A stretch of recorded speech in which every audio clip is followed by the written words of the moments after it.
So today I got this FNIRSI internal resistance tester. So this has been given to me at no cost by FNIRSI for the purpose of review. So disclaimer, HRM-10 is the model number. It's been around for a little while, not that long, but I've seen a few reviews where other people have done these as well.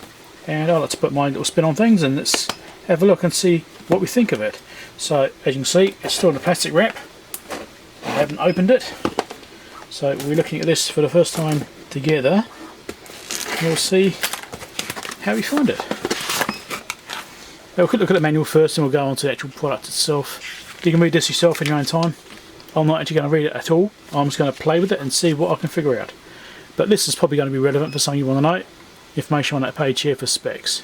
So it does salting, got user calibration, 1000 mAh lithium battery built in, USB-C charging, test frequency is 1 kHz, which is relevant potentially, up to 100 volts DC, up to 200 ohms, and up to plus or minus 0.5% accuracy. Obviously depends on your accuracy of the calibration.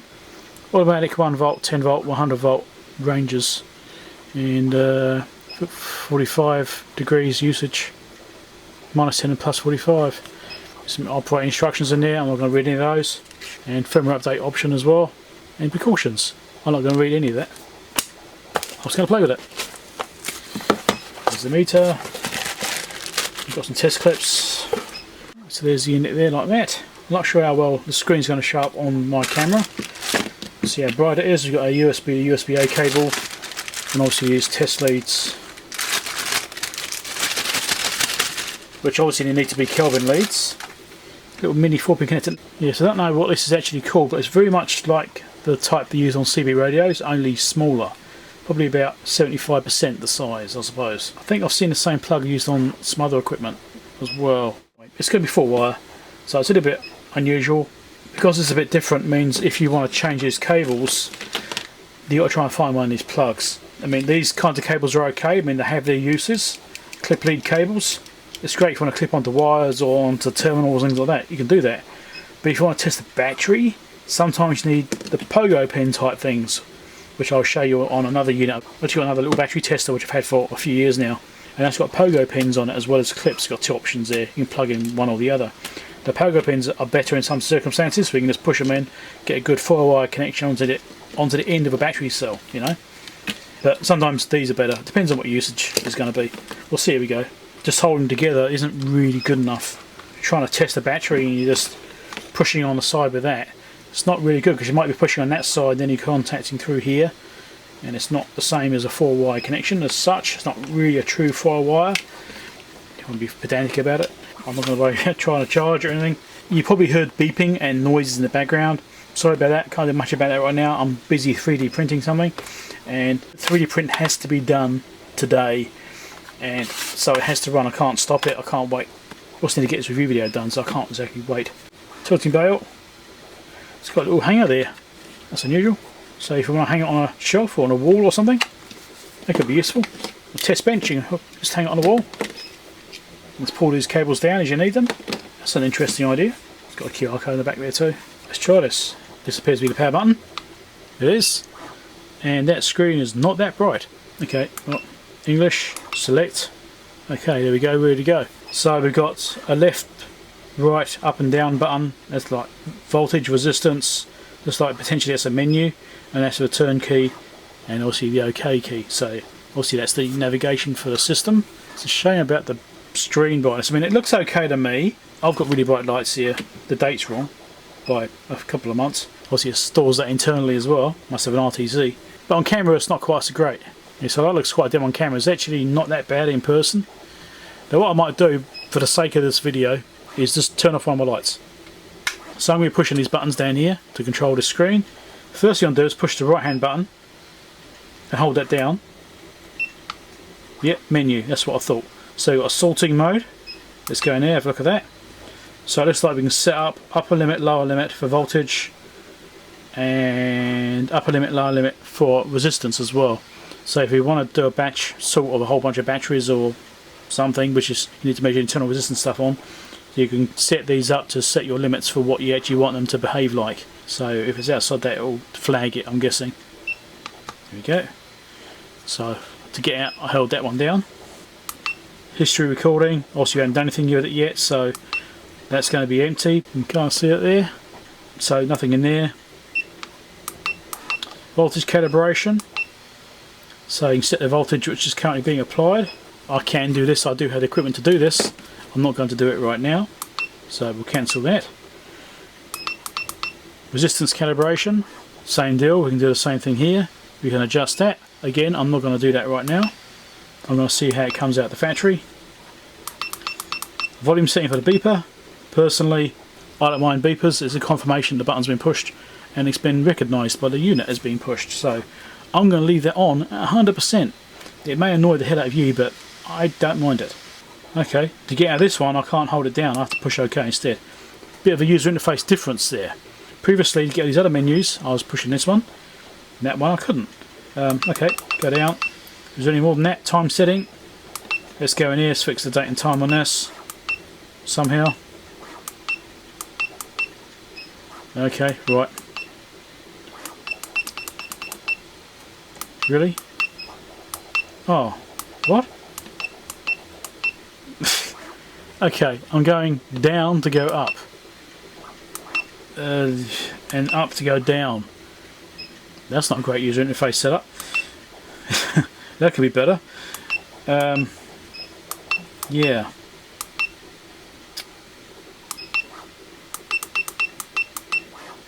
Yeah, okay. What's the date today? I think it's 23rd today. Oh, and I need to come down to do the time as well. Yeah, close enough. Hold it down. There we go, now we're out. So now we've changed the time. What else we got down here? Brightness setting, excellent. Oh, it's on 100%. Damn it. It could really be brighter. I mean, if you got 0% and it's like almost can't see it at all, what's the point of that? You could definitely use to bring a better backlight on that. But 100%, no, it is what it is. I hate the way it comes back to the top of the menu. So you have to go all the way back down again. Language already selected, auto power off. Let's have a look at that. No. Yeah, I'd like to set auto power off because I often will forget to do things and turn them back on again. It's not exactly like you have to wait very long for the power to come on. Let's go upwards. Can I do upwards? No, have to go down. Factory defaults. That's it. So let's just come back out of here. Let's turn the power back off. Turn it back on again. Did it show version information when it booted up? I didn't see. It's a bit quick. No, I didn't see a version there. So that's going to happen down between voltage and resistance. To do what exactly? Oh, ranges. Okay. I'll leave that on auto. And resistance. You can also do manual ranges on that one as well. Okay. That's what those do. Right, let's actually hook this up to something and try it. Well, this cable appears to be a highly plasticized PVC. It's definitely not silicon. It's definitely a PVC cable, but it's very plasticized. So let's hook this up to the battery. This is a dead battery. Well, it's not dead, but it's not in very good health. I've pulled this out of a UPS. So let's just hook this up.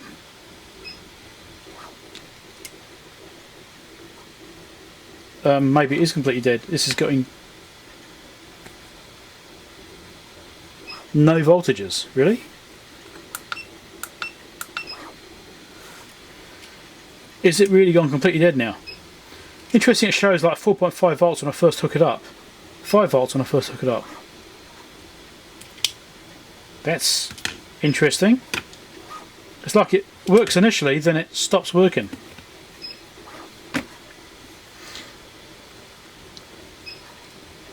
Let's do one terminal at a time. No. No, same deal. That's weird. Do the same on this side. One terminal at a time. No. And both of them. I don't think this battery's completely dead somehow. This is interesting. Right here I've got another tester which I've had for a while. This is the YR1030. Like I said, this one's got pogo pins on it. I mean, it's a bit janky, it's a bit sort of cheap, but you know, it's not quite the same. And also there's clip leads as well. Right, so it's got both types. I'm just going to stick the pogo pins on it. and we'll try it with this and see what this thinks of this battery. I mean, this battery could be dead. It could be, because I did take it out of UPS because it was not very healthy. Just to see what we get.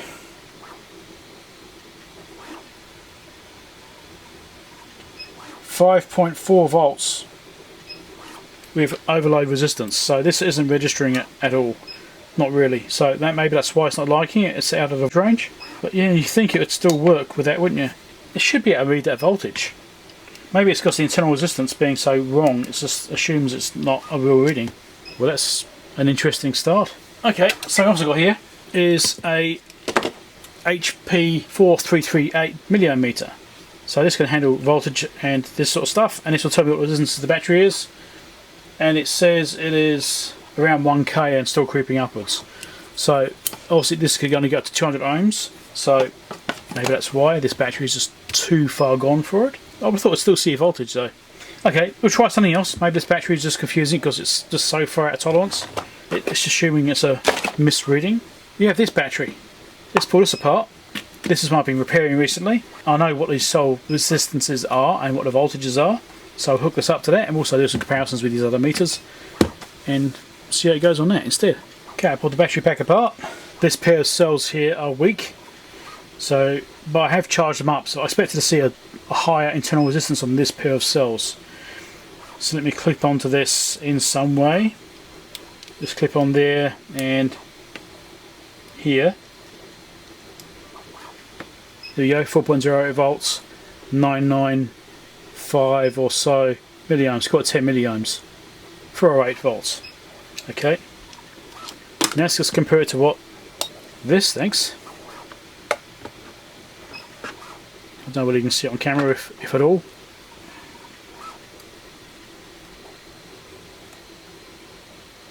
.09 volts, 9.62 milliohms. Let's do one more test, which is with this unit. Clip this on, and you barely get in there with it. And that's saying 9.97 milliohms. But it gives us an idea. Now let's just hook onto this one here and that one there, so we'll measure the pair of cells which are bad. Showing a negative number, you've got the negative symbol there because I've got it hooked up backwards, and it's saying 15 ohms this time. So I'll put it around the other way. Should still say 15, it does, and 405 volts. Swapping each orientation shouldn't matter because it's AC. Should give it the same readings, it basically is. And so I can pull this one over here, do this pack with that cell, you know, 9 ohms there, do this one, 9 ohms there, and then come down here and do that one there if I can get onto it, and I'll put 9 ohms again, or milliohms. As you can see, this has confirmed what I knew by testing with this meter. It's exactly the same thing. That pair of cells there are weak because they're joined together. It's perfect for this kind of job. You're trying to analyse a set of cells. In this case, we do have tabs we can clip the leads onto, but if you didn't have them, then that's where these little plunger type would come in really handy, as pogo pin ones. This is a bit of a clunky meter. It's nowhere near as nice as this, but this is obviously doing the same job. It's working well. The interesting thing is that it couldn't see this battery here because it's just so bad. Let me check the voltage on that with a fluke multimeter. Yeah, we'll do this. 6 volts, 606 volts. Voltage wise it could see it. Obviously the internal resistance meant it couldn't deal with it. That's just too high. But it's out of its range. It's not specified to work on that resistance range because the battery isn't completely knackered. So that's fine. Now I could pull it apart. Should I pull it apart? I don't think there's much to see in here. The front panel comes off. We'll get a spudger in there somehow.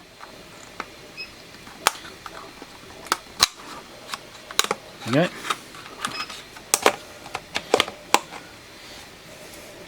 Obviously don't damage the display when you're doing this.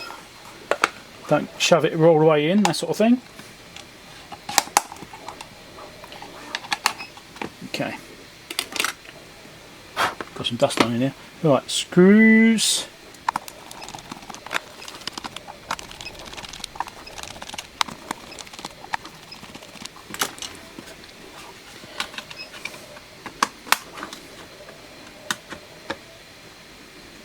Okay.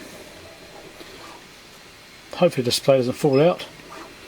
Okay, that's what's inside it. I'll turn the light back on again so you can see. So we've got a 1000 milliamp hour battery as specified, 3.7 volt. It's on a metal plate. I'm not sure why there's a metal plate there. I'm guessing that is to make it heavier, to add more weight to it so it's more stable. And that I don't have a problem with. So I'm guessing that's there purely to make it stable when it's sitting on its foot and you've got these cables being pulled around. If it wasn't heavy enough, it would just fall over. So I think they've done that to make it heavier. We've got a couple of Tronics capacitors here. We've got some op amps and stuff like that. Some diodes. Obviously there's the SM32. Got a buzzer just here. Try and get some lights on there. M7 diodes. We've got some devices here. It's probably an op amp, or it could be an instrumentation amplifier in here. Because you've got 4-wire connections, it could easily be that that's an instrumentation amplifier. We've got a USB interface here, so there could be some flash. It's that TC405 something, I can't quite see it on camera. Yep, TC4056, I'm not quite sure what that is offhand. And I don't know what that chip there is. Maybe you can get the light on it right. Can't see what that says. Maybe better see it in the final video. Obviously got some other little device down here, which I think that's probably an instrumentation amplifier because of the 4-wire Kelvin connections. They'll need something decent for that. So not much there. And we've got this thing over here, whatever that is. Don't know. It is what it is. Here we go. And there's also a little button that's on the side here. And there is a little pinhole on the side of the case, so I guess that's like a reset. Maybe it locks up, there's a reset there. I'm guessing that's what that's for. Anyway, we'll put it back together. Like I said, there's not much in here to actually show you. Now, should we check the accuracies, actual absolute accuracies on the voltage and the resistance? Because I can do that. So over here I've got some of my standard resistors. I've got a 1 milliohm, 100 milliohms, 10 ohms and 100 ohms. Okay, so it covers 4 samples. I mean, I can actually do decades of this. I could do like 1 ohm as well if I really wanted to. 10 milliohms. I thought this would be enough to give us an example. I may or may not need to turn the light off. Let's have a look. It's not looking too bad actually on camera right now. Let's try this out, see if we can measure resistance without voltage. So stick that on here, stick this on here. That's not too bad. Just readjust it. That's doing okay. So it's measuring 1 milliohm. That's alright. It's pretty close. This one is 100 milliohms. Let's get 101. This is 10 ohms. Now I've got 9.999 on here, so it's about 500 milliohms down there. This one here is 100 ohms.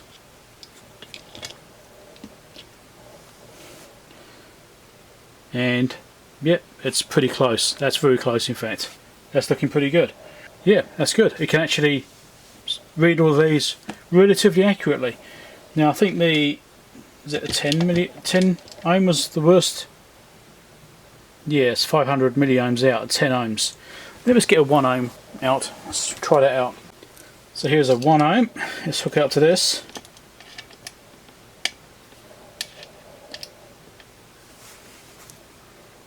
That's looking pretty good. I think that's accurate enough. Can't complain about that.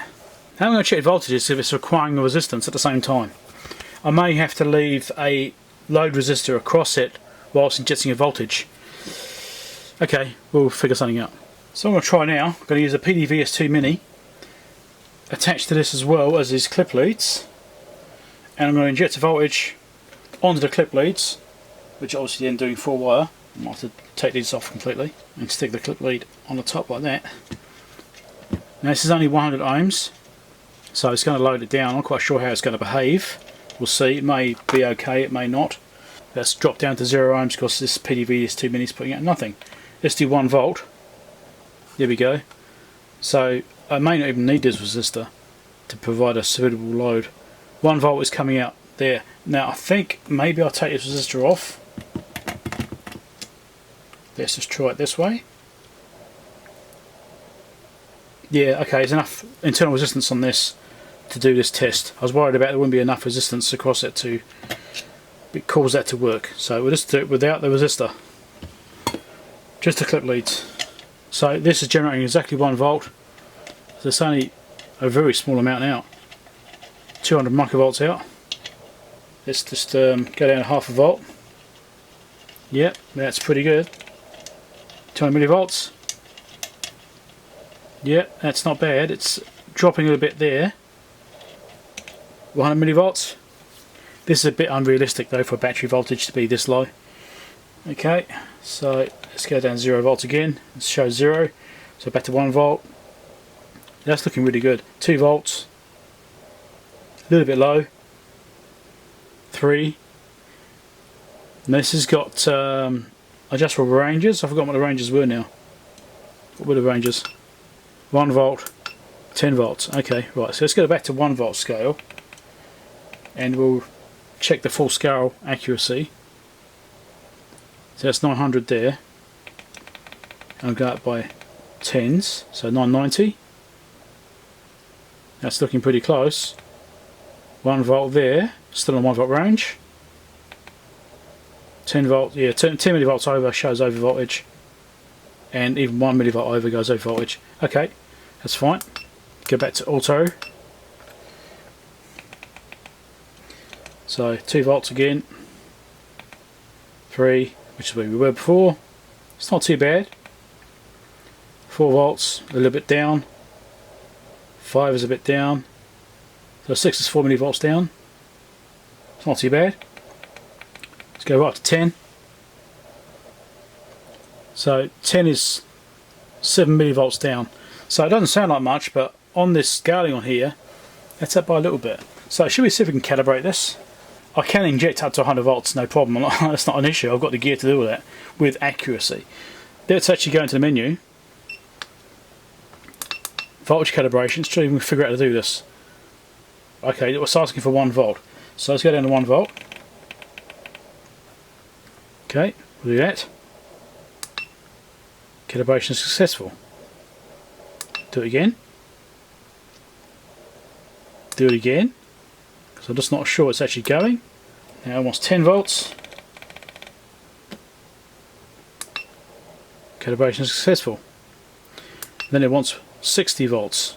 Okay. Yeah, I'm not going to worry about that step. So let's see if we can get out here and see if it's any more accurate. So now 10 volts is showing exactly 10 volts. 7 volts, exactly 7. 3, exactly 3. 1, exactly 1. Let's do 200 millivolts. Still a bit low, that's not surprising. Half a volt, bang on, that's fine. So where's that threshold where it starts to drop off? 40 millivolts is slightly low. 300 is a lot lower. It's like 1% down. And then it deteriorates from there. So probably anything less than 400 is probably not that accurate once you've got it calibrated. So yeah, that's good. I mean, that calibration was straightforward. Well, not out very much from factory. I mean, 1 volt again is basically bang on now. So factory calibration wasn't far off. It could be temperature related. Different temperatures could cause different effects. There must be a reference in there. I didn't look at what it was. I didn't see it. It may even be on the STM32 itself. I don't know if it's got analog reference. I've got no idea. It may be, it's got a standalone reference. Could be like a TL431 in there somewhere, which I didn't notice. It's possible. But anyway, that's good. That's much more accurate now. This is slight calibration. That's very good now. And the resistance for me was close enough to not worry about tweaking it. I mean, I could tweak it. I've got the gear to tweak it. I'm not going to bother. So my summary of this thing, I think it's okay. There's obviously that weird little glitch where the arrows are reversed for changing the date and time, but realistically, does it really matter? Probably not. If you're doing sorting, maybe it'll affect that system as well, where these are mapped incorrectly. Maybe that's an issue, I don't know, I'm not going to look at that. If you happen to be doing sorting, you might find that it works backwards and you just get used to using it that way, I suppose. But that's a little firmware glitch which FNIRSI should probably look at, is that these buttons are mapped backwards for up and down. Otherwise it works fine. This, I think, is actually going to replace this one. in most cases. Sometimes you do need these pogo pin cables, and you can't really do without those. Right, you can buy these little probes and things like that. You can get them. The question is, can you get one with one of these plugs on, which will fit this? Don't know. Maybe that's something FNIRSI should do, is make an optional item or an optional package with clip leads and pogo pins. Right, because these are really good for lots of situations, but not all of them. Sometimes you do want these. You actually do need these things sometimes. Like when I was doing this, right, clipping on was far better than trying to use pogo pins on it. In that situation, these are the better leads to have. But sometimes, if you're trying to do like a battery pack, these might be better to have. You know, FNIRSI should offer an option with a secondary lead with pogo pin connections instead. You know, or just have like an optional pack, so you got this base pack, and then you can have one with pogo pin leads. You know, one or the other, or maybe both. Yeah, but that's good. It works alright. I think this is likely to replace this as my main unit I go to, because this is just easier to use. You just turn it on and go. Whereas this is a bit of messing around, even turning it off, it's holding a button down. This one here, you have to select stuff on the buttons here to actually turn the thing off, unless you let it power off by itself, which is kind of wasteful. So thanks a lot for FNIRSI for sending it to me. Now there will be links down below for this. Don't you go and check those out. There'll be probably a combination of different links. There'll probably like a affiliate link, which is my own one, and there's FNIRSI's link as well, which says supply me, which isn't an affiliate link. Choose which one you want. If you want to not give me an affiliate bonus, by all means just use the FNIRSI link. Either way, if you go and buy one of these things, FNIRSI is going to be selling them, so it doesn't matter which one you really use. Obviously one is for traceability for FNIRSI to know that, hey, people are using my link and going to their site, so that helps that part of it. Maybe use both. Use their link first to show that you went there, and then use my link so I get the commission. I don't know. I did try combining them, but AliExpress doesn't seem to like it for some reason.